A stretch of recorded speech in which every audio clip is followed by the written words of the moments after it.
It's no secret that this Eco-IT initiative is a whole lot about the economics and a little bit about the ecology of it. It makes us feel good that both of these words can be on the same slide, but quite frankly, as Sun went through its process over the last couple of years of working through its eco-initiatives, it really started on the economics. You know, as many of our customers and as many of you are finding, if you're in the IT departments, if you're the CIO, your budgets are decreasing while the request for services and compute power is increasing. So you're being asked to do more with less. And we certainly were putting that same pressure on our IT department at Sun, on our CIO. And so as he embarked and as we go into some of the case studies and the work that we did, it was all about the economics. He wanted to keep his job, as we all do. And so he was responding to his bosses and our leadership to how do you become more economical and do more with less. In reality, when done correctly with the right innovative products and technology that the industry is providing, you can absolutely correlate that and connect it to the ecology, the environmental footprint, and improving that at the same time. So these two go hand in hand, but you know, don't confuse the fact that there is a big economic improvement opportunity here through the process.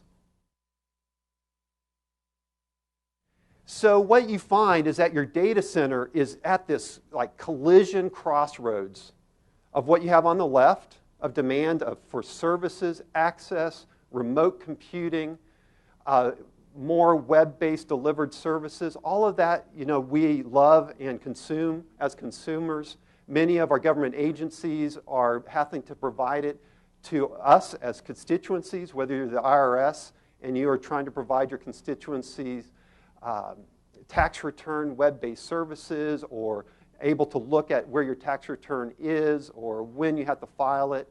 So there's all of that demand on the left, and on the right is all these constraints. I don't have enough power. I don't have enough space. I don't have enough cooling. And as was quoted earlier, Gartner has predicted, and here we sit in 2008, so you know, this prediction, it must be true, but essentially that 50% of our data centers will be without sufficient capacity or cooling for the demands that are being asked to be put into them. And in fact, the electric bills will move from what used to be 10%, I don't really care what it costs, to 50%, uh-oh, I do care.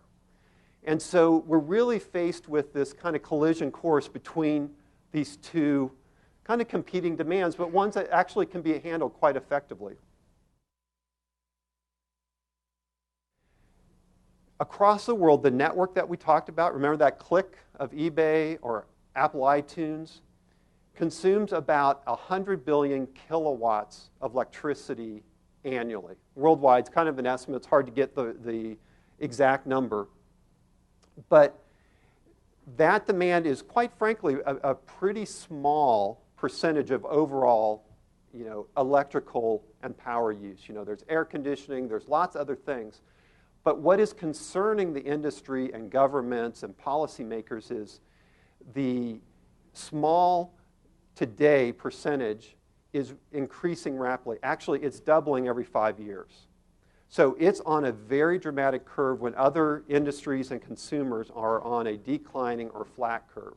And so that's why the EPA and Energy Star and the US government and the European Union are so aggressively looking at ways to start to provide policy and standards for the IT industry to follow.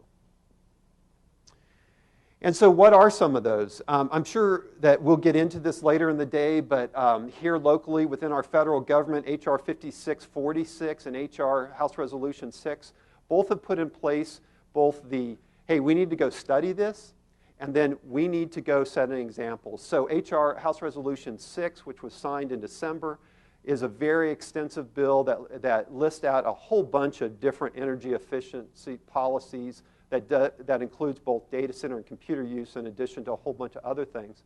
But one of the kind of fundamental things, if you go in and look at it, is that it actually asks and sets up the federal government as, we need to set the example.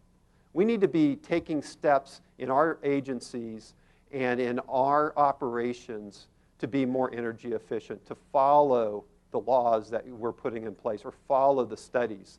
And then the European Union and their commissions are asking for the same thing by 2010. So as a data center operations person, a CIO, you have all of these things kind of hitting you. You have regulatory, you have economics, you have business issues that are all kind of coming in at you, asking you to solve for all of them.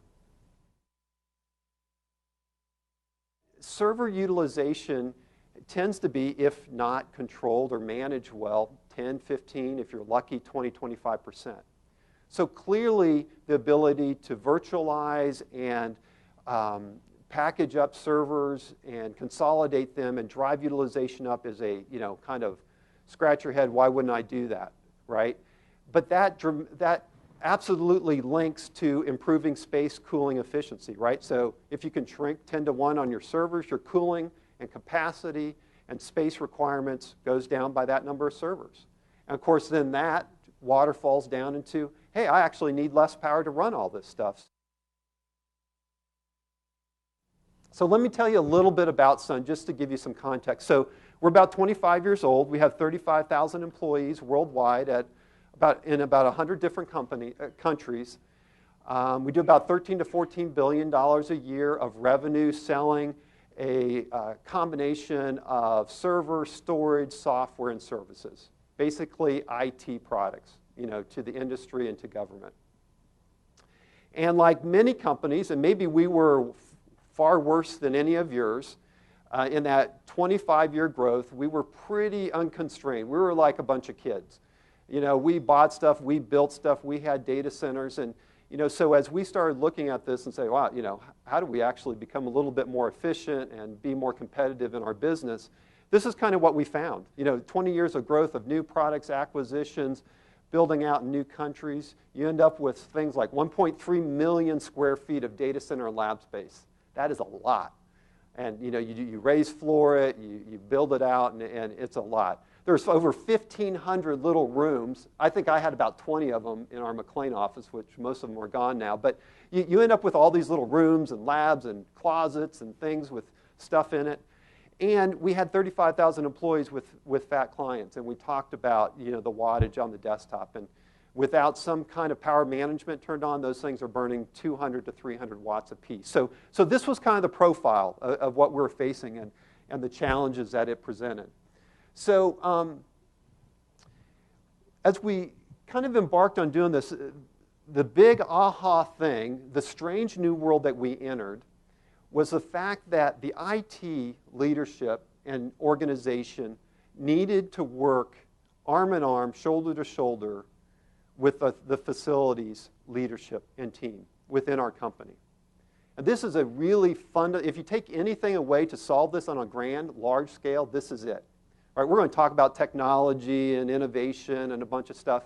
But if these two organizations within your agencies and companies don't talk together and work together to solve for this, the end result will be just a fraction of what it could be.